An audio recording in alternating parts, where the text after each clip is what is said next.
Hi everyone, this is Ramesh. Welcome to Ramesh sir maths class. మనం 10th మ్యాథ్స్లో భాగంగా already చాలా వరకు చాప్టర్స్ని ఫినిష్ చేయడం జరిగింది. ఒకవేళ మీరు ఆ చాప్టర్స్లో ఏదైనా మిస్ అయినట్లయితే ఒకసారి ఛానల్ యొక్క ప్లేలిస్ట్లోకి వెళ్ళి అక్కడ మీరు క్లాస్ 10th అనే ప్లేలిస్ట్ని సెలెక్ట్ చేసుకున్నట్లయితే అక్కడి నుంచి మీకు కావాల్సిన చాప్టర్ యొక్క వీడియోస్ని చూడవచ్చు. ఈ రోజు నుండి 10th క్లాస్ మ్యాథ్స్లోని మరొక ఇంపార్టెంట్ అంటే ఈజీయెస్ట్ చాప్టర్ అయిన tangents and secants to a circle అనే చాప్టర్ గురించి డిస్కస్ చేద్దాం. ఈ పార్ట్ 1లో భాగంగా ఈ చాప్టర్లో ఉండే చాలా ముఖ్యమైన కాన్సెప్ట్స్ని, అలాగే కొన్ని థియరమ్స్ని, అలాగే ఎక్సర్సైజ్ నెంబర్ 9.1లో ఉన్న ప్రాబ్లమ్స్ని ఎలా ఆన్సర్ చేయాలో డిస్కస్ చేద్దాం. ఓకే, మనకి ఒక ఆల్రెడీ ప్రీవియస్ క్లాస్లో నేర్చుకుంటాం, లేకపోతే 10th క్లాస్లోని 4th chapter pair of linear equations in 2 variables అనే చాప్టర్లో కూడా మనం కొంత కాన్సెప్ట్ నేర్చుకుంటాం. ఏంటంటే అది ఏదైనా ఒక ప్లేన్ మీద 2 స్ట్రైట్ లైన్స్ ఉన్నప్పుడు వాటి మధ్య రిలేషన్ అనేది మనకి 3 టైప్స్లో ఉండొచ్చు అనమాట. అంటే 3 కేసెస్లో ఉండొచ్చు. మనకి ఆ 3 కేసెస్లో ఏదో ఒకటి ఎట్ ఏ టైం మాత్రమే సాధ్యమవుతుంది. అంతే తప్ప ఒక కేసు జరిగినప్పుడు మిగిలిన 2 కేసెస్ జరగడానికి అవకాశం ఉండదు. అదేంటంటే మనకి ఇది ఒక ప్లేన్. ఈ ప్లేన్ మీద మనం 2 స్ట్రైట్ లైన్స్ తీసుకున్నాం. వాటి మధ్య రిలేషన్ ఎలా ఉండొచ్చు అనమాట. ఫస్ట్ కేస్ 1 గురించి మాట్లాడుకున్నట్లయితే అవి రెండింటికి కూడా మనకి కామన్ పాయింట్స్ ఉండకపోవచ్చు. అంటే ఫర్ ఎగ్జాంపుల్ ఎల్లో ఎం అనే 2 స్ట్రైట్ లైన్స్ తీసుకున్నాను. మనం స్ట్రైట్ లైన్స్ అంటే వీటిని బోత్ సైడ్స్ ఎంత దూరమైనా ప్రొడ్యూస్ చేసుకుంటూ వెళ్ళొచ్చు. ఈ రెండింటిని ఎంత దూరం ప్రొడ్యూస్ చేసినా ఆ రెండు మీట్ అయ్యే అవకాశం లేనట్లయితే అప్పుడు ఆ రెండింటికి మనం కామన్ పాయింట్స్ లేవంటాం కదా. ఇది కేస్ 1 అనమాట. అంటే ఒక ప్లేన్ మీద ఉన్న 2 స్ట్రైట్ లైన్స్ కి కామన్ పాయింట్స్ ఉండకపోవచ్చు. ఇట్లాంటి వాటిని మనం ఏమంటాం, నాన్ ఇంటర్సెక్టింగ్ లైన్స్ అంటాం. వాటిని మనం ప్యారలల్ లైన్స్ అని కూడా అంటాం. Non intersecting.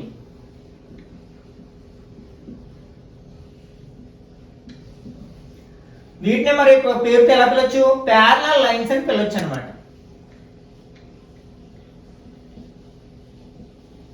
ఇది కేస్ 1.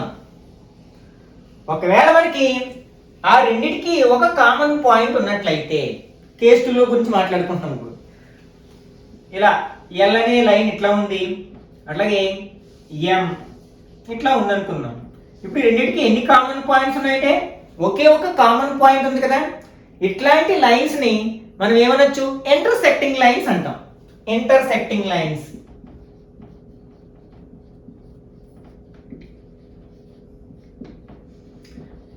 ఓకే, ఒకవేళ ఇది జరిగితే మనకి ఇది జరగడానికి అవకాశం లేదు. ఒకవేళ ఇది జరిగితే ఇది జరగడానికి కూడా అవకాశం లేదు. ఇంకా కేస్ 3 గురించి మాట్లాడుకున్నట్లయితే అవి రెండిటికి infinite number of common points ఉండొచ్చు అనమాట. ఫర్ ఎగ్జాంపుల్ ఇది ఎల్, ఇది ఎం అనుకున్నట్లయితే ఈ కేసులో మనకి ఆ రెండు లైన్స్ కి కూడా, ఆ రెండు స్ట్రైట్ లైన్స్ కి కూడా infinite number of common points ఉండొచ్చు.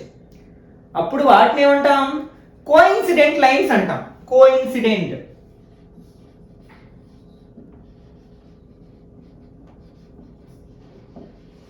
అంటే మనకి ఏవైనా 2 స్ట్రైట్ లైన్స్ ఒక ప్లేన్ మీద ఉన్నప్పుడు వాటి మధ్య రిలేషన్ అనేది ఈ 3 కేసెస్లో ఏదో ఒకటి సాధ్యం అవుతుంది అనమాట. ఇంతకు మించి మరి వేరే ఏ కేసెస్ ఉండవు కదా. ఇప్పుడు ఇదే కాన్సెప్ట్ని మనం ఒక సర్కిల్కి ఒక స్ట్రైట్ లైన్కి మనం అప్లై చేసినట్లయితే, ఓకే ఇక్కడ మనం 2 స్ట్రైట్ లైన్స్ తీసుకున్నాం. ఇప్పుడు ఈ కాన్సెప్ట్ని ఒక సర్కిల్ ఒక స్ట్రైట్ లైన్, ఒక ప్లేన్ మీద ఒక సర్కిల్ ఒక స్ట్రైట్ లైన్ ఉన్నప్పుడు ఆ రెండింటి మధ్య ఉన్న రిలేషన్ అనేది ఇక్కడ కూడా మనకి 3 కేసెస్లో ఎక్స్ప్లెయిన్ చేయొచ్చు అనమాట. ఓకే, ఫస్ట్ అసలు సర్కిల్ అంటే ఏంటో తెలుసు కదా. మనకి ప్లేన్ మీద ఏదైనా ఒక పాయింట్ నుంచి ఈక్వి డిస్టెన్సెస్ లో ఉన్న పాయింట్స్ యొక్క కాంబినేషన్ ని మనం సర్కిల్ అంటాం. ఈ ఫిక్స్డ్ పాయింట్ మనం సెంటర్ ఆఫ్ ద సర్కిల్, దాన్ని సాధారణంగా O తో రిప్రజెంట్ చేస్తాం. ఇంకా ఏ లెటర్ తో అయినా రిప్రజెంట్ చేయొచ్చు. అలాగే ఈ ఫిక్స్డ్ పాయింట్ నుంచి ఈ సర్కిల్ యొక్క సర్కింఫరెన్స్ కొన్న డిస్టెన్స్ మనం R, radius of the circle అంటాం. ఇది మనకి సర్కిల్ యొక్క డెఫినేషన్ మనం లోయర్ క్లాస్ లోనే నేర్చుకుంటాం. ఇప్పుడు మనం ఏం చేయాలనుకున్నాం అనమాట, ఒక ప్లేన్ మీద ఒక సర్కిల్ ఒక స్ట్రైట్ లైన్ ఉన్నప్పుడు వాటి మధ్య రిలేషన్ ఏ విధంగా ఉందో అర్థం చేసుకోవడానికి ప్రయత్నిస్తున్నాం. ఓకే, ఇక్కడ ఫస్ట్ కేసు ఇక్కడ ఏ విధంగా అయితే మనం టూ స్ట్రైట్ లైన్ కి కామన్ పాయింట్స్ లేవు, అట్లాగే సర్కిల్ కి స్ట్రైట్ లైన్ కి కూడా కామన్ పాయింట్స్ ఉండకపోవచ్చు కదా. అప్పుడు ఇలా ఉండొచ్చు అవి. సర్కిల్ ఏమో ఇది, ఫర్ ఎగ్జాంపుల్ ఇది సెంటర్ ఓ, స్ట్రైట్ లైన్ ఇది, ఫర్ ఎగ్జాంపుల్ ఎల్ అనే ఒక స్ట్రైట్ లైన్ ఉంది. ఇవి రెండు కూడా ఒకే ప్లేన్ మీద ఉన్నాయి, కానీ ఈ రెండింటికి ఏ విధమైన కామన్ పాయింట్స్ లేవన్నమాట. ఓకే, అంటే ఇప్పుడు ఈ లైన్ ని with respect to the circle, అంటే ఈ సర్కిల్ ఆధారంగా ఈ లైన్ ఏమంటామట, non intersecting line. Okay, non intersecting line.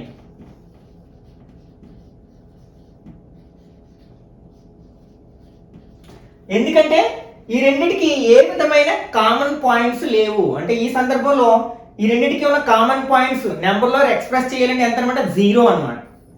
Okay, next second case గురించి మాట్లాడుకున్నట్లయితే, ఒకవేళ మనం ఈ స్ట్రైట్ లైన్ ని కొంచెం కొంచెం దీనికి దగ్గరగా జరపడానికి ప్రయత్నించినట్లయితే, అప్పుడు ఏదో ఒక సర్టెన్ టైంలో మనం ఈ రెండింటికి ఏదో ఒక పాయింట్ దగ్గర టచ్ అయ్యే ఛాన్స్ ఉంది కదా. అంటే రెండింటికి అప్పుడు కామన్ పాయింట్ ఒకటి ఉంటుంది అనమాట. అప్పుడు మనకి ఎలా ఉండొచ్చు, సర్కిల్ ఇది ఉంది, ఫర్ ఎగ్జాంపుల్ ఓ సెంటర్ గా ఉన్న సర్కిల్. ఇప్పుడు మనకి ఒక స్ట్రైట్ లైన్ ఈ సర్కిల్ ని జస్ట్ ఒకే ఒక పాయింట్ దగ్గర టచ్ అయింది అనుకుందాం, ఫర్ ఎగ్జాంపుల్ పి అనే పాయింట్ దగ్గర టచ్ అయింది అనుకుందాం. అప్పుడు ఇక్కడ మనకి ఎన్ని కామన్ పాయింట్స్ ఉన్నాయి, ఓన్లీ పి అనే ఓన్లీ ఒక కామన్ పాయింట్ మాత్రమే ఉందన్నమాట. ఇప్పుడు ఒక సర్కిల్, ఒక స్ట్రైట్ లైన్ ఒక ప్లేన్ మీద ఉన్నప్పుడు ఆ రెండింటికి ఒకే ఒక కామన్ పాయింట్ ఉండొచ్చు.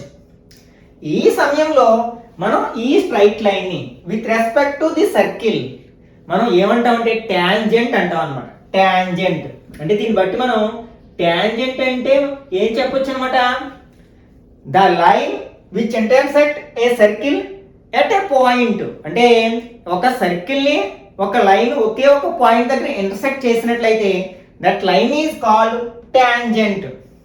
ఓకే, నెక్స్ట్ ఈ టాంజెంట్ అనే పదం ఎలా వచ్చిందో మళ్ళీ చూద్దాం ఒకసారి. నెక్స్ట్ థర్డ్ కేస్ గురించి మాట్లాడుకున్నట్లయితే, మనకి ఆ స్ట్రైట్ లైన్ ని ఇంకొంచెం ముందుకి మూవ్ చేసినట్లయితే, అంటే దీన్ని ఇట్లా ఈ డైరెక్షన్ లో మూవ్ చేస్తున్నాం మనం. కొంతసేపటికి ఏమైంది, ఈ స్ట్రైట్ లైన్ ఈ సర్కిల్ ని ఒకే ఒక పాయింట్ దగ్గర టచ్ అయింది. అప్పుడు ఏమంటున్నాం, దాన్ని టాంజెంట్ అంటున్నాం. ఇంకా మూవ్ చేసాం అనుకోండి, అప్పుడు ఆ సర్కిల్ ని స్ట్రైట్ లైన్ అనేది ఎన్ని పాయింట్స్ దగ్గర ఇంటర్సెక్ట్ చేస్తుంది అనమాట, 2 పాయింట్స్ దగ్గర ఇంటర్సెక్ట్ చేస్తుంది. ఫర్ ఎగ్జాంపుల్ పి క్యూ అనే 2 పాయింట్ దగ్గర ఇంటర్సెక్ట్ చేస్తుంది. ఈ సమయంలో మనం ఈ స్ట్రైట్ లైన్ ని with respect to the circle secant అంటాం అనమాట. సీకెంట్ అంటే దీని అర్థం ఏంటి, సీకెంట్ అంటే ఏ straight line which intersects a circle in 2 points అనమాట. అంటే ఇక్కడ ఎన్ని కామన్ పాయింట్స్ ఉన్నాయి, మనకి 2 కామన్ పాయింట్స్ ఉన్నాయి. ఓకే, అయితే ఇక్కడ మన థర్డ్ కేసులో infinite number of common points ఉంటాయి, కానీ ఇక్కడ మనం సర్కిల్ మనం స్ట్రైట్ లైన్ గురించి మాట్లాడుకుంటున్నాం. ఈ థర్డ్ కేసులో సర్కిల్ కి స్ట్రైట్ లైన్ కి 2 కామన్ పాయింట్స్ ఉంటాయి. ఈ సమయంలో ఆ స్ట్రైట్ లైన్ ని సర్కిల్ కి ఏమంటాం అనమాట, సీకెంట్ అంటాం అనమాట. Okay, these are the 3 cases relation between circle and straight line in a plane. Okay, ఇప్పుడు మనం ఫస్ట్ టాంజెంట్ గురించి మాట్లాడుకున్నట్లయితే ఏం చెప్పుకున్నాం. టాంజెంట్ అంటే మనకి ఏ స్ట్రైట్ లైన్ అయితే సర్కిల్ ఒకే ఒక పాయింట్ దగ్గర ఇంటర్సెక్ట్ చేస్తుందో దాన్ని మనం టాంజెంట్ అన్నాం. అసలు ఈ టాంజెంట్ అనే వర్డ్, ఇది ఇంగ్లీష్ వర్డ్ కదా, ఈ టాంజెంట్ అనే వర్డ్ మన టాంగ్రీ అనే లాటిన్ వర్డ్ నుంచి, ఇది లాటిన్ లాంగ్వేజ్ లోని ఒక వర్డ్ అనమాట, టాంగ్రీ. అసలు లాటిన్ లాంగ్వేజ్ లో దీని మీనింగ్ ఏంటంటే టు టచ్, అంటే జస్ట్ ఒకే పాయింట్ దగ్గర టచ్ అవుతుంది కదా. ఓకే, అంతకంటే ఎక్కువ పాయింట్ దగ్గర టచ్ అయితే దాన్ని ఏమంటాం, ఇంటర్సెక్టింగ్ లైన్ అంటాం. ఓకే, దాన్ని మనం ఏమన్నాం, సీకెంట్ అంటున్నాం అనమాట. ఓకే, దీని మీనింగ్ ఏంటనమాట, టు టచ్. ఓకే, అసలు ఈ టాంజెంట్ అనే వర్డ్ ని ఫస్ట్ యూజ్ చేసిన వ్యక్తి ఎవరంటే డానిష్ మ్యాథమెటిషియన్ థామస్ ఫినాకి.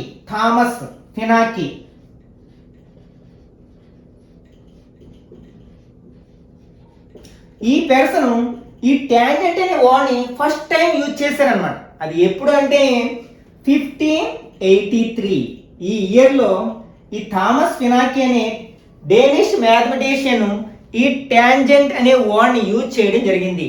ఇది ముఖ్యంగా ఎందుకు చెప్తున్నానంటే కాంపిటేటివ్ ఎగ్జామ్స్లో కావచ్చు, లేకపోతే ఆబ్జెక్టివ్ బిట్స్గా కావచ్చు. ఇప్పుడు మనం డిస్కస్ చేసిన ఈ కాన్సెప్ట్ మీద క్వశ్చన్స్ అడగడానికి అవకాశం ఉందన్నమాట. కాబట్టి ఇట్లాంటి కాన్సెప్ట్ మీద మనం కాన్సెప్ట్ క్రియేట్ చేసినట్లయితే ఆబ్జెక్టివ్ క్వశ్చన్స్ని చాలా ఈజీగా ఆన్సర్ చేయొచ్చు. ఓకే, ఇప్పుడు మనం ఏం చెప్పుకున్నాం, ఒక ప్లేన్ మీద ఒక సర్కిల్ ఒక స్ట్రైట్ లైన్ ఉన్నప్పుడు ఆ రెండిటికి మధ్య ఉండే రిలేషన్ అనేది మనకి 3 డిఫరెంట్ కేసెస్లో ఉండొచ్చు. ఫస్ట్ కేసు, ఆ రెండిటికి కామన్ పాయింట్ ఉండకపోవచ్చు. అప్పుడు మనం ఆ స్ట్రైట్ లైన్ని with respect to the circle మనం ఏమంటాం అనమాట, నాన్ ఇంటర్సెక్టింగ్ లైన్ అంటాం. ఒకవేళ ఆ సర్కిల్కి ఆ స్ట్రైట్ లైన్కి ఒక కామన్ పాయింట్ ఉన్నట్లయితే అప్పుడు ఆ లైన్ని, ఆ స్ట్రైట్ లైన్ని with respect to the circle ఏమంటాం, ట్యాంజెంట్ అంటాం.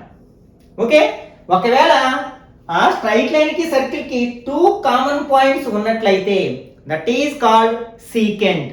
ఓకే, ఇక్కడ మనకి ట్యాంజెంట్ అనే వర్డ్ ఎక్కడి నుంచి వచ్చింది, ట్యాంగ్రీ అనే లాటిన్ లాంగ్వేజ్లోని వర్డ్ నుంచి వచ్చింది అనమాట. దాని యొక్క మీనింగ్ ఏంటి, టు టచ్. దీన్ని మొట్టమొదటిసారిగా ఉపయోగించిన వ్యక్తి ఎవరంటే డానిష్ మ్యాథమెటిషియన్ థామస్ ఫినాకి. ఇతను 1583లో ఫస్ట్ టైం యూజ్ చేయడం జరిగింది అనమాట. ఓకే, ఇప్పుడు ఫస్ట్ మనం ట్యాంజెంట్కి సంబంధించిన ఇంపార్టెంట్ కాన్సెప్ట్ని అలాగే ప్రాబ్లమ్స్ని ఎలా ఆన్సర్ చేయాలో డిస్కస్ చేద్దాం. మనం ట్యాంజెంట్ అంటే ఏం చెప్పుకున్నాం, a tangent is a straight line which intersect the circle at a point. అంటే ఒక సర్కిల్ని ఒకే ఒక పాయింట్ దగ్గర టచ్ చేసే ఆర్ ఇంటర్సెక్ట్ చేసే స్ట్రైట్ లైన్ని మనం ట్యాంజెంట్ అంటున్నాం. మనకి ఈ రెండింటికి ఫర్ ఎగ్జాంపుల్ ఓ సెంటర్గా ఉన్న ఒక సర్కిల్ని ఎల్ అనే ఒక స్ట్రైట్ లైన్ పి అనే పాయింట్ దగ్గర ఇంటర్సెక్ట్ చేసింది అనుకున్నట్లయితే అప్పుడు ఈ ఎల్ ఏమంటాం, ట్యాంజెంట్ టు ద సర్కిల్ అంటాం. అట్లాగే ఈ పిని పాయింట్ ఆఫ్ కాంటాక్ట్ అంటాం, point of contact. Okay, next మనకి ఒక సర్కిల్కి అసలు ఎన్ని ట్యాంజెంట్స్ డ్రా చేయొచ్చు అంటే మనకి సర్కిల్ యొక్క సర్క్యూంఫరెన్స్ మీద మనకి ఇన్ఫైనైట్ నెంబర్ ఆఫ్ పాయింట్స్ ఉంటాయని తెలుసు కదా. కాబట్టి మనం infinite number of tangents draw చేయొచ్చు ఒక సర్కిల్ మీద. అంటే ఇక్కడ మనకి క్వశ్చన్స్ 2 డిఫరెంట్ వేస్లో అడుగుతాడు. How many tangents can we draw to a circle. అంటే ఒక సర్కిల్కి మనం ఎన్ని ట్యాంజెంట్స్ డ్రా చేయగలమంటే ఇన్ఫైనైట్ ఇక్కడ ఆన్సర్. కానీ క్వశ్చన్ ఎలా అడిగాడు, ఒక సర్కిల్కి అట్ ఏ గివెన్ పాయింట్, ఒక ఇచ్చిన పాయింట్ గుండా మనం ఎన్ని ట్యాంజెంట్స్ డ్రా చేయొచ్చు అంటే ఓన్లీ 1 అవుతున్నప్పుడు మనకు ఆన్సర్. ఫర్ ఎగ్జాంపుల్ ఈ సర్కిల్ ఓ అనే సెంటర్గా ఉన్న సర్కిల్ యొక్క సర్కంఫరెన్స్ మీద క్యూ అనే పాయింట్ నుంచి మనం ఎన్ని ట్యాంజెంట్స్ డ్రా చేయగలమంటే ఓన్లీ 1 ట్యాంజెంట్ మాత్రమే డ్రా చేయగలం. కాబట్టి మనకి how many tangents drawn to a circle at a given point అన్నప్పుడు ఇక్కడ పాయింట్ని మెన్షన్ చేసినప్పుడు అప్పుడు ఆన్సర్ ఎంత అవుతుందంటే 1 అవుతుంది. బట్ మనకి ఫస్ట్ ఏం చెప్పుకున్నాం, how many tangents can we drawn to a circle. అంటే ఒక సర్కిల్కి ఎన్ని ట్యాంజెంట్స్ డ్రా చేయమని అంటే infinite number of tangents, infinite number of tangents draw చేయొచ్చు. కానీ ఎట్ ఏ గివెన్ పాయింట్ అన్నప్పుడు మనకు ఆన్సర్ ఎంత అవుతుంది అనమాట, 1 అవుతుంది. ఓకే, నెక్స్ట్ మనం ఒక సర్కిల్కి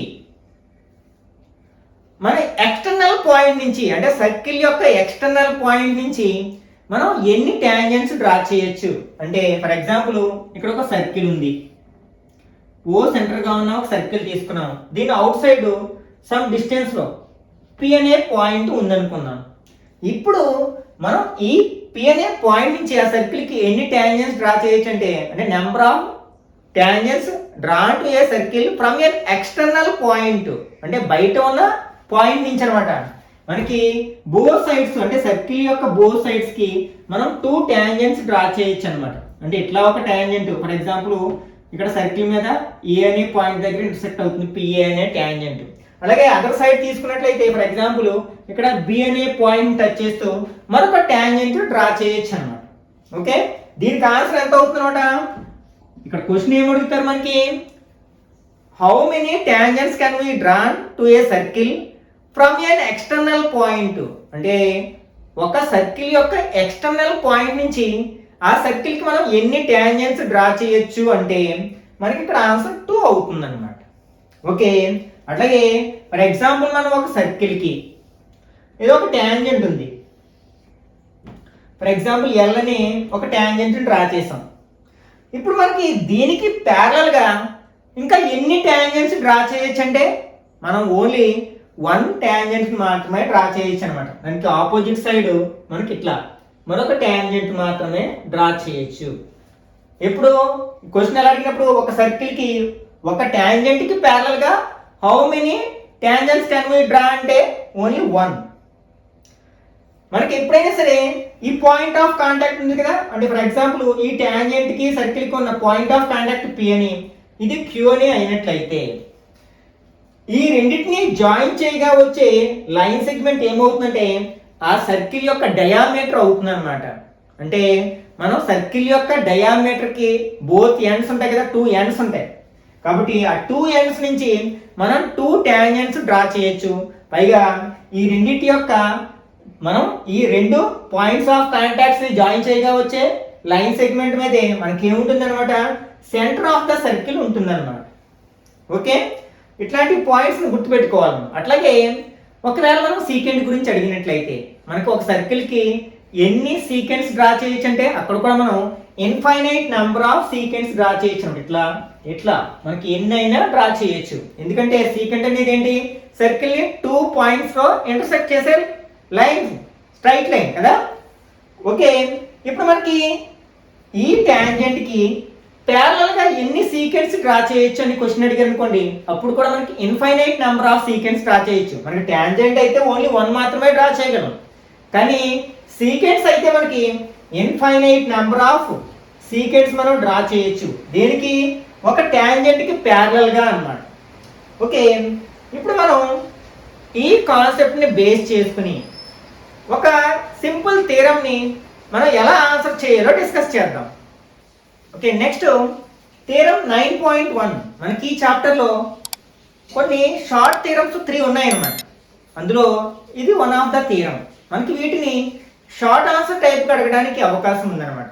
ఈ థీరం ఏంటంటే the tangent at any point of a circle is perpendicular to the radius through the point of contact.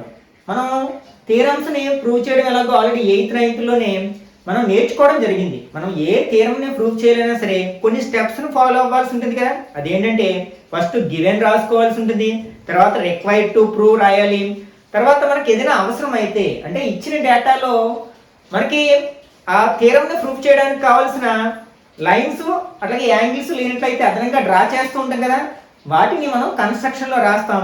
తర్వాత ప్రూఫ్, అందులో మనం స్టెప్ బై స్టెప్ ఇచ్చిన డేటా నుంచి మనం రాబట్టాల్సిన డేటాలోకి వెళ్తాం అన్నమాట.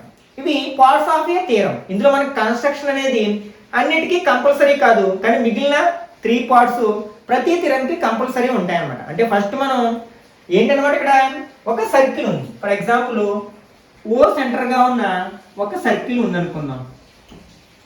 ఓకే, దీనికి ఒక ట్యాంజెంట్ డ్రా చేసాం. ఫర్ ఎగ్జాంపుల్ పి అనే పాయింట్ నుంచి మనం XY అనే ఒక ట్యాంజెంట్ ని డ్రా చేసాం అన్నమాట.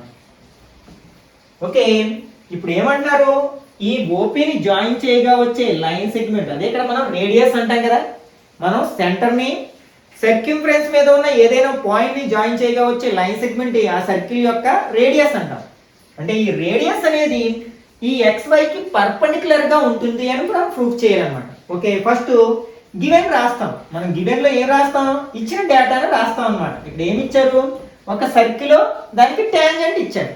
Okay, a circle with centre O. ఇంకేమి ఇచ్చారు, ట్యాంజెంట్ ఇచ్చారు కదా, and XY is a tangent to the circle at a point P.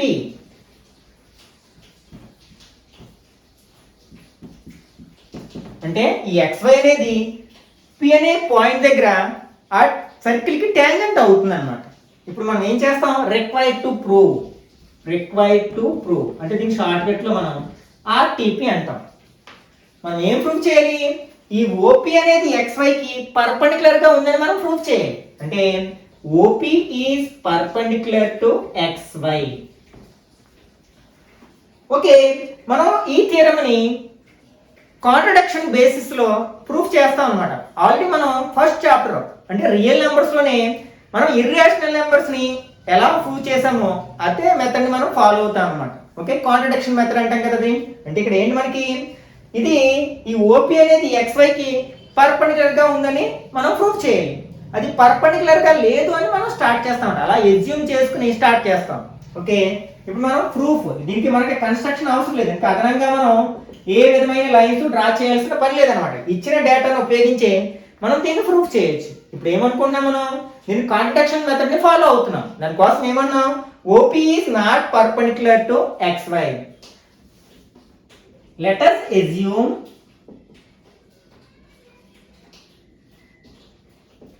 OP is not perpendicular to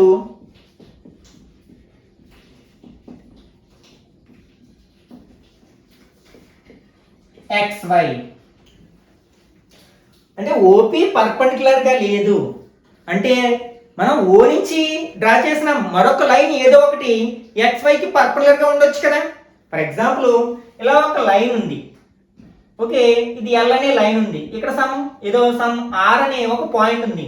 దీని నుంచి మనం ఈ లైన్ కి infinite number of line segments draw చేయొచ్చు. కానీ అందులో ఒకటి మాత్రమే పర్పెండిక్యులర్ గా ఉండే లైన్ ఉంటుంది అనమాట. ఇప్పుడు మనం ఈ ఓపీ పర్పెండిక్యులర్ లేదంటున్నాం కాబట్టి ఖచ్చితంగా ఇది కాకుండా, ఇది పర్పెండిక్యులర్ కాకపోతే వేరే ఏదో ఉండి ఉండాలన్నమాట. ఫర్ ఎగ్జాంపుల్ దాన్ని ఓకే అనుకున్నాం అంటే ఈ XY నే లైన్, అది లైన్ మీద Q అనే పాయింట్ తీసుకున్నాం. ఇప్పుడు OQ అనేది పర్పెండిక్యులర్ గా ఉందని మనం భావిస్తున్నాం, ఎందుకంటే ఓపీ లేదు కాబట్టి. ఓకే, లెట్ us సపోజ్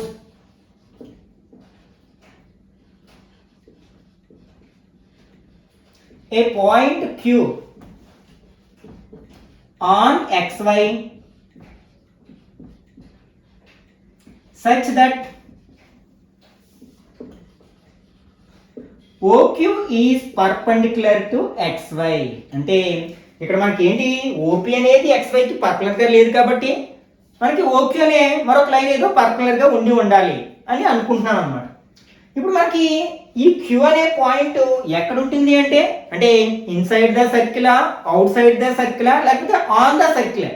అంటే మనకు ఒక సర్కిల్ కి ఒక పాయింట్ కి మళ్ళీ 3 రిలేషన్స్ ఉంటాయి. ఫర్ ఎగ్జాంపుల్ ఈ సర్కిల్ అనుకోండి, రేడియస్ కంటే తక్కువ డిస్టెన్స్ లో ఉన్నాయని ఇన్సైడ్ ఉంటాయి, రేడియస్ కంటే ఎక్కువ డిస్టెన్స్ లో ఉన్నాయని అవుట్ సైడ్ ఉంటాయి, అలాగే రేడియస్ కి ఈక్వల్ గా ఉన్న డిస్టెన్స్ లో పాయింట్స్ అన్ని సర్క్యూఫరెన్స్ మీద ఉంటాయి అన్నమాట. ఇట్లా 3 కేసెస్ ఉంటాయి.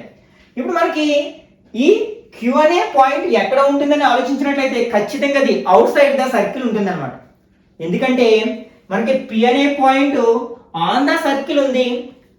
నెక్స్ట్ Q అనే పాయింట్ ఒకవేళ మనకి ఇన్సైడ్ ఉన్నట్లయితే అది ఖచ్చితంగా XY అనేది టాంజెంట్ అవ్వదు, సీకెంట్ అవుతుంది. ఫర్ ఎగ్జాంపుల్ ఇక్కడ P అనే పాయింట్ ఉంది, Q అనే పాయింట్ మనకి లోపల ఉన్నట్లయితే ఇప్పుడు రెండింటిని జాయిన్ చేసాం అనుకోండి, మనకి ఏమొస్తుంది, సీకెంట్ వస్తుంది, టాంజెంట్ రావట్లేదు. కాబట్టి ఖచ్చితంగా ఈ Q అనే పాయింట్ ఎక్కడ ఉంటుంది అనమాట, out side the circle. The point Q must be outside the circle.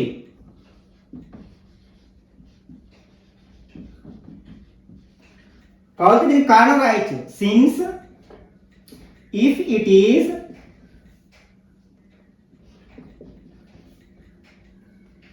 Inside the circle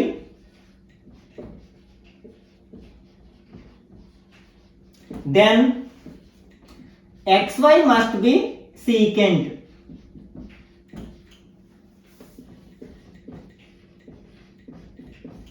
okay, ఇప్పుడు మనకి ఇది అవుట్ సైడ్ ఉంది కాబట్టి ఇప్పుడే చెప్పుకున్నాం కదా, మనకి ఇన్సైడ్ ఉన్న పాయింట్ ఏమో రేడియస్ కంటే తక్కువ డిస్టెన్స్ లో ఉంటుంది, అవుట్ సైడ్ ఉన్న పాయింట్ ఏమో రేడియస్ కంటే ఎక్కువ డిస్టెన్స్ లో ఉంటుంది, అలాగే రేడియస్ తో సమానమైన డిస్టెన్స్ లో ఉన్నది ఆన్ ద సర్కిల్ మీద ఉంటుంది. ఇక్కడ మనకి P అనే పాయింట్ ఏమో ఆన్ ద సర్కిల్, Q అనే పాయింట్ ఏమో అవుట్ సైడ్ ద సర్కిల్. కాబట్టి ఖచ్చితంగా మనకి ఏమవుతుందన్నమాట, OQ is always greater than OP. అంటే ఓక్యూ యొక్క లెంత్ అనేది ఖచ్చితంగా ఓపీ కంటే ఎక్కువగానే ఉండాలి. ఇది మనకి అన్ని పాయింట్స్కి వర్తిస్తుంది. అంటే XY మీద ఉన్న అన్ని పాయింట్స్కి వర్తిస్తుంది ఎక్సెప్ట్ P. ఎందుకంటే P అనేది ఆన్ ద సర్కిల్ కాబట్టి. This is true for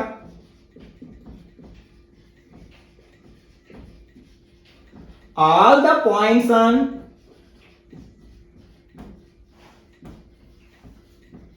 XY except P. కాబట్టి దీన్ని బట్టి ఏం చెప్పొచ్చు అనమాట, మనకి O నుంచి XYకి షార్టెస్ట్ డిస్టెన్స్ ఏంటంటే OP అనే. ఎందుకంటే ఈ OP మినహా మిగిలిన ఏ పాయింట్ని తీసుకుని మనం వాటిని జాయిన్ చేసినా సరే దాని యొక్క లెంత్ అనేది OP కంటే ఎక్కువగానే ఉంటుంది. కాబట్టి దీన్ని బట్టి ఏం చెప్పొచ్చు అనమాట, OP is the shortest distance అనమాట. Therefore OP is the shortest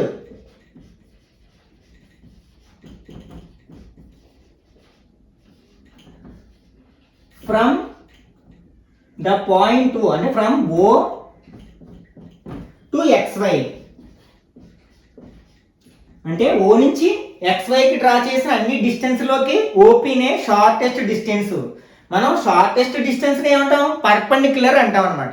okay, ఏదైనా ఒక పాయింట్ నుంచి ఒక లైన్కి డ్రా చేసిన షార్టెస్ట్ డిస్టెన్స్ ఏమవుతుంది అనమాట, దాని యొక్క పర్పెండిక్యులర్ అవుతుంది. అంటే అప్పుడు మనం మన అజంప్షన్ అనేది రాంగ్ అవుతుంది కదా. Therefore hour assumption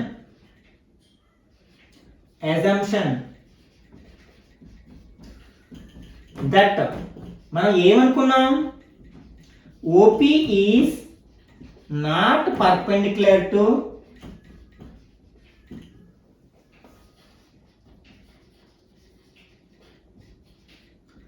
XY is false.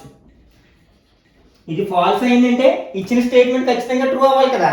Therefore OP is perpendicular to XY. Hence proved అని రాసేస్తే సరిపోతుంది అనమాట. ఓకే, నెక్స్ట్ అసలు మనం construction of tangents to a circle అనే టాపిక్ని డిస్కస్ చేయాల్సి ఉంది. కానీ ప్రీవియస్లీ ఒక వీడియోలో ఈ కన్స్ట్రక్షన్ ఆఫ్ టాంజెంట్స్ గురించి డిస్కస్ చేయడం జరిగింది. ఆ వీడియో లింక్ని కింద డిస్క్రిప్షన్లో ఉంచుతాను, మొదటి వీడియోగా. అక్కడి నుంచి మీరు ఆ టాపిక్ని కవర్ చేయొచ్చు. ఓకే, ఇప్పుడు మనం finding the length of A tangent, most important topic in this chapter. మనం ఈ టాపిక్ని బేస్ చేసుకుని ఒక థీరంని అట్లాగే షార్ట్ ఆన్సర్ టైప్స్ని ఎగ్జామ్లో అడగడానికి అవకాశం ఉందన్నమాట. ఓకే, ఒక ఎగ్జాంపుల్ ద్వారా ఈ టాపిక్ని డిస్కస్ చేద్దాం. Find the length of the tangent to a circle with centre O and radius equal to 6 centimeters from A point P such that OP equal to 10 centimeters. Okay, ఈ క్వశ్చన్కి answer చేయడానికి ప్రయత్నిద్దాం. ఇక్కడ ఏమి ఇచ్చారు, ఒక సర్కిల్ ఇచ్చారు, దాని రేడియస్ ఏమో 6 centimeters అండ్ దాని సెంటర్ ఏమో O దగ్గర ఉందన్నమాట. నెక్స్ట్ ఆ సర్కిల్ యొక్క ఎక్స్టీరియర్ గా ఒక పాయింట్ P అనే పాయింట్ ఉంది. అది సర్కిల్ యొక్క సెంటర్ కి 10 centimeters డిస్టెన్స్ లో ఉంది. ఇప్పుడు ఆ ఎక్స్టర్నల్ పాయింట్ P నుంచి సర్కిల్ కి డ్రా చేసిన టాంజెంట్ యొక్క లెంత్ ని మనం ఫైండ్ అవుట్ చేయాల్సి ఉందన్నమాట. ఫస్ట్ ఇచ్చిన డేటా ఆధారంగా ఒక డయాగ్రామ్ ని డ్రా చేయడానికి ప్రయత్నిద్దాం. ఇది రఫ్ డయాగ్రామ్ వేస్తే సరిపోతుంది. ఓకే, ఇక్కడ మనకి ఒక సర్కిల్ ఇచ్చారు, దీని యొక్క సెంటర్ ఎక్కడుంది, O అనే పాయింట్ దగ్గర ఉందన్నమాట. నెక్స్ట్ దీని యొక్క రేడియస్ కూడా ఇవ్వడం జరిగింది. ఫర్ ఎగ్జాంపుల్ OA అనేది ఇక్కడ మనకి రేడియస్ అనుకుందాం. ఇది ఎంత మనకి 6 centimeters.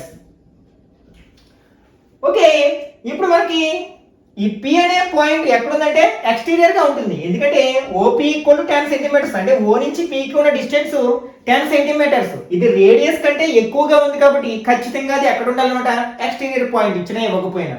కాబట్టి ఫర్ ఎగ్జాంపుల్ ఇక్కడ ఉందనుకుందాం, P అనే పాయింట్ ఇక్కడ ఉందన్నమాట. ఇంకా ఏమి ఇచ్చారు, ఈ O నుంచి P కి ఉన్న డిస్టెన్స్ 10 centimeters అని ఇచ్చారనమాట. ఓకే, ఇప్పుడు మనం ఈ పాయింట్ నుంచి P అనే పాయింట్ నుంచి ఈ సర్కిల్ కి అంటే ఇలా ఒక టాంజెంట్ డ్రా చేసినట్లయితే, ఫర్ ఎగ్జాంపుల్ PA అనేది టాంజెంట్ అనుకుందాం. ఈ A నుంచి మనకు సర్కిల్ కి డ్రా చేసిన రేడియస్ OA అనుకుందాం. ఇప్పుడు మనం ఏం ఫైండ్ అవుట్ చేయాలి, APR PA యొక్క లెంత్ ని ఫైండ్ అవుట్ చేయాల్సి ఉందన్నమాట. మనం థీరం నెంబర్ 9.1 లో మనం ఏం డిస్కస్ చేసాము? ఒక సర్కిల్ యొక్క రేడియస్ యొక్క ఎండ్ పాయింట్ నుంచి డ్రా చేసిన ఆ టాంజెంట్ అనేది మనకి రేడియస్ కి పర్పెండిక్యులర్ గా ఉంటుంది. పర్పెండిక్యులర్ గా ఉండడం అంటే ఏంటి? ఆ రెండింటి మధ్య యాంగిల్ 90 డిగ్రీస్ ఉంటుంది.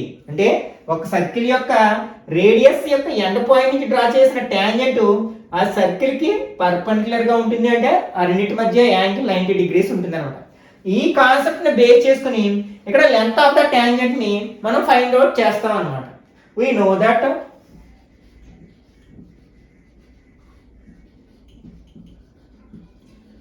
the angle between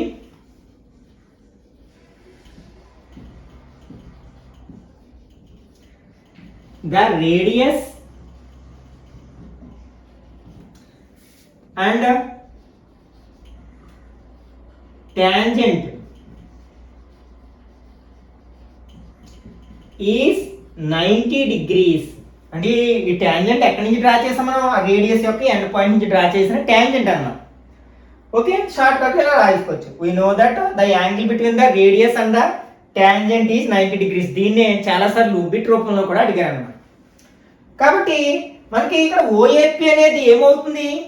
right angle triangle అవుతుంది. ఎందుకంటే ఆ ట్రయాంగిల్ ఒక యాంగిల్ 90 డిగ్రీస్ కదా. Therefore triangle OAP is a right angle triangle.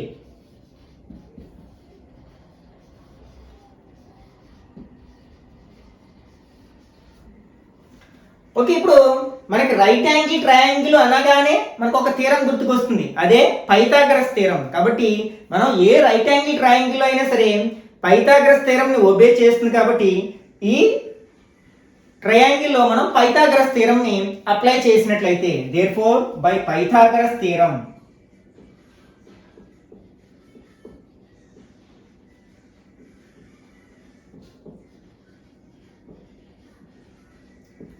మనకి పైథాగరస్ థీరం ఏం చెప్తుంది? In a right angle triangle the square of the hypotenuse is equal to the sum of the squares of the other two sides అని చెప్తుంది కదా. అంటే మనం ఏ right angle triangle తీసుకున్నా సరే హైపోటెన్యూస్ ని స్క్వేర్ చేస్తే ఎంత వస్తుందో మిగిలిన టూ సైడ్స్ ని స్క్వేర్ చేసి యాడ్ చేస్తే అంతే వస్తుంది. మనం హైపోటెన్యూస్ అని దేని అంటాం? ఓన్లీ ట్రయాంగిల్స్ లో హైపోటెన్యూస్ అనే వర్డ్ ని రైట్ యాంగిల్ ట్రయాంగిల్స్ మాత్రమే అప్లై చేస్తాం. మనకి రైట్ యాంగిల్ కి ఆపోజిట్ గా ఉన్న సైడ్ ని మనం హైపోటెన్యూస్ అంటాం. రైట్ యాంగిల్ ఎక్కడ ఉంది? ఏ అనే వెర్టెక్స్ దగ్గర ఉంది. కాబట్టి దాని ఆపోజిట్ సైడ్ ఏంటి?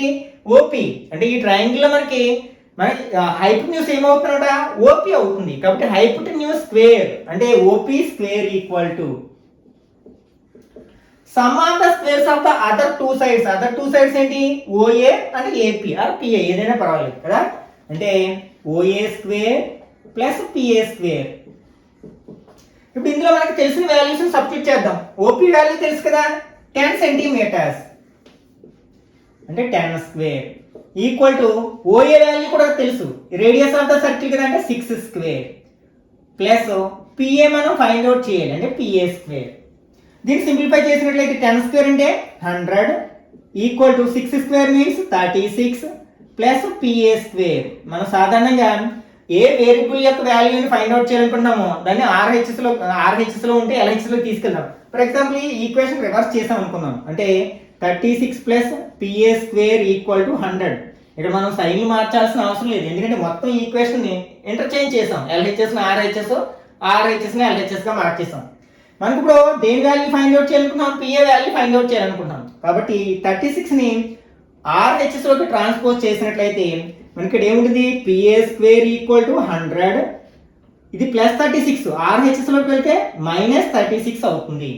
అంటే PA square equal to 100 minus 36 అంటే 64 కదా, 64.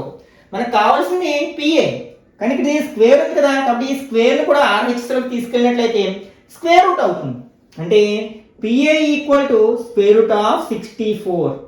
64 అనేది ఒక పర్ఫెక్ట్ స్క్వేర్ కదా, దాని యొక్క స్క్వేర్ రూట్ ఎంత? 8. Therefore PA equal to 8. ఇదేంటి? లెంత్ కదా, సెంటీమీటర్స్, ఎందుకంటే మిగిలినవన్నీ సెంటీమీటర్స్ లో ఇచ్చారు కాబట్టి. మనకి పిఏ అంటే ఏంటి? టాంజెంట్ యొక్క length. Therefore length of the tangent equal to, therefore length of the tangent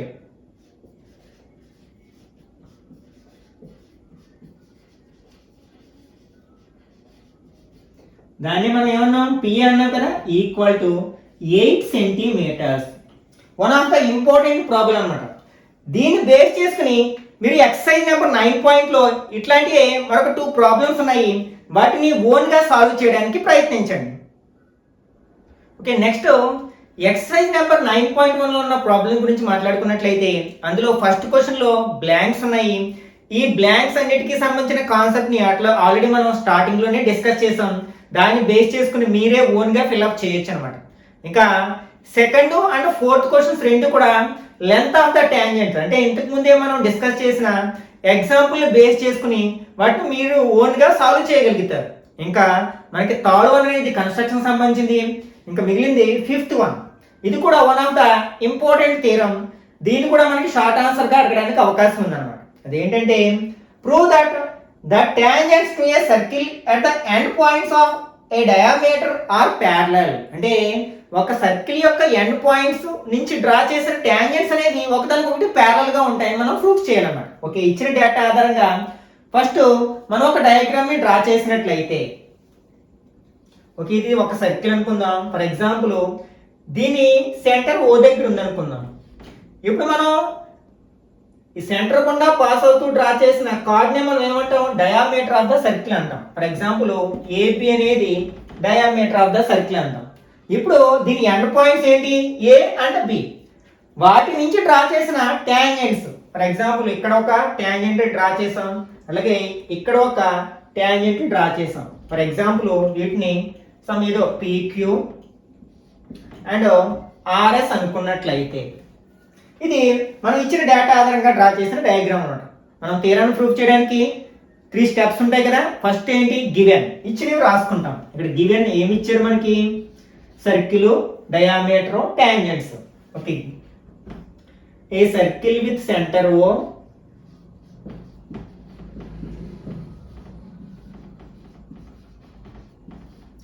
and ఇక్కడ టాంజెంట్స్, 2 టాంజెంట్స్ ఏంటవి, పిక్యూ అండ్ ఆర్ఎస్. ఎక్కడ డ్రా చేసాం అట్లా, at the end points of the diameter PQ comma RS be tangents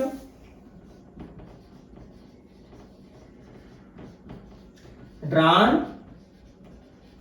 at the end points of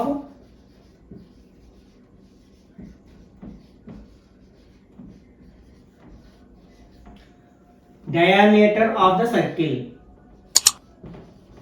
A diameter ఏంటి, AB of the circle. Okay, ఇది given, మనం own words లో రాయొచ్చు. Next required to prove, మనం ఏం proof చేయాలి, మనం ఇవి రెండు కూడా ప్యారలల్ గా ఉంటాయని ప్రూఫ్ చేయాలి. ఆ 2 టాంజెంట్స్ కూడా, అంటే PQ is parallel to RS. దీన్ని మనం చాలా డిఫరెంట్ కాన్సెప్ట్ ఉపయోగించి ప్రూఫ్ చేయొచ్చు. మనం 9th క్లాస్లో లైన్స్ అండ్ యాంగిల్స్ అనే చాప్టర్లో నేర్చుకున్న కాన్సెప్ట్ని బేస్ చేసుకుని మనం అంటే ట్రాన్స్ఫర్సల్ యాంగిల్స్, అంటే ట్రాన్స్ఫర్సల్ వల్ల ఫామ్ అయిన యాంగిల్స్ మధ్యలో ఉండే రిలేషన్ని బేస్ చేసుకుని దీన్ని ప్రూవ్ చేయడానికి ప్రయత్నిద్దాం. Okay, proof.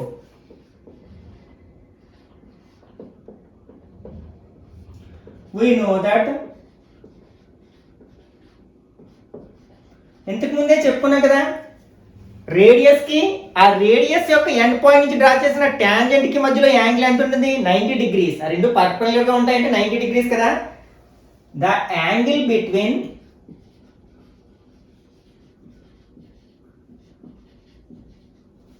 radius and tangent is 90 degrees. దీన్ని బేస్ చేసుకుని మనం ఏం రాయొచ్చు, ఇక్కడ OA అనేది రేడియస్, PQ అనేది టాంజెంట్.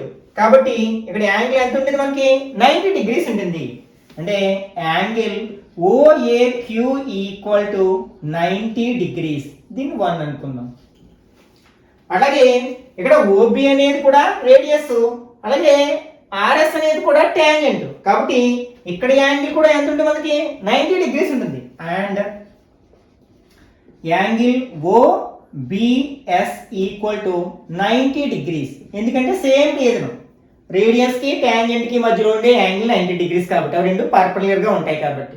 ఒకసారి రెండింటిని యాడ్ చేసినట్లయితే ఈక్వేషన్ 1 2ని అంటే ఈక్వేషన్ 1 + 2 ఇంప్లైస్ ఫస్ట్ LHSలో యాడ్ చేస్తాం కదా అంటే angle OAQ plus angle OBS equal ఇప్పుడు RHSలో యాడ్ చేసినట్లయితే 90 + 90 ఈజ్ ఈక్వల్ ఎంత అవుతుంది 180 డిగ్రీస్ అంటే ఈ రెండు యాంగిల్స్ యొక్క సమ్ ఎంత అవుతుందంటే 180 డిగ్రీస్ అవుతుంది. మన 9th క్లాస్లో ఇలా మనకి టూ లైన్స్ని ఏవైనా టూ లైన్స్ని ఒక ట్రాన్స్వర్సల్ ఇంటర్సెక్ట్ చేసినప్పుడు మనకి ట్రాన్స్వర్సల్కి ఒకే వైపున ఉన్న ఈ ఇంటీరియర్ యాంగిల్స్ మనం కో ఇంటీరియర్ యాంగిల్స్ అంటాం అన్నమాట. ఒకవేళ మనకి ఇవి రెండు ఈ LM అనే రెండు కూడా ప్యారలల్ లైన్స్ అయినట్లయితే ఇవి రెండు కూడా మనకి ఏమవుతాయి అంటే సప్లిమెంటరీ యాంగిల్స్ అవుతాయి. సప్లిమెంటరీ యాంగిల్స్ అంటే some of the two angles is 180 degrees. ఆ టూ యాంగిల్స్ మొత్తం 180 అవుతుంది. దాని కాన్వర్స్ కూడా ట్రూ అవుతుంది. అంటే ఒకవేళ ఈ రెండింటి యొక్క మొత్తము sum of the these two angles is 180 then LM and MR parallel lines అవుతాయి. ఇప్పుడు ఇదే కాన్సెప్ట్ ఇప్పుడు ఏంటి మనకి ఇవి రెండు కూడా టూ లైన్స్ ఇక్కడ AB అనేది ట్రాన్స్వర్సల్ గా తీసుకున్నట్లయితే ఇవి రెండు ఏమవుతాయి కో ఇంటీరియర్ యాంగిల్స్ అవుతాయి. వాటి సమ్ ఎంతకు సమానమైంది 180 డిగ్రీస్ కి సమానమైంది. కాబట్టి ఖచ్చితంగా PQ అండ్ RS లో ఏమవ్వాలి కో ఇంటీరియర్ యాంగిల్స్ అవ్వాలన్నమాట. దేర్ఫోర్ ఇక్కడ మనకి PQ is parallel to RS అని చెప్పొచ్చు. ఎందుకు since co interior angles are supplementary. Co interior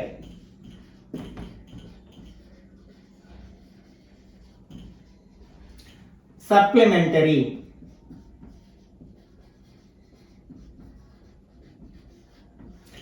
prove చేసాం కదా హెన్స్ ప్రూవ్డ్.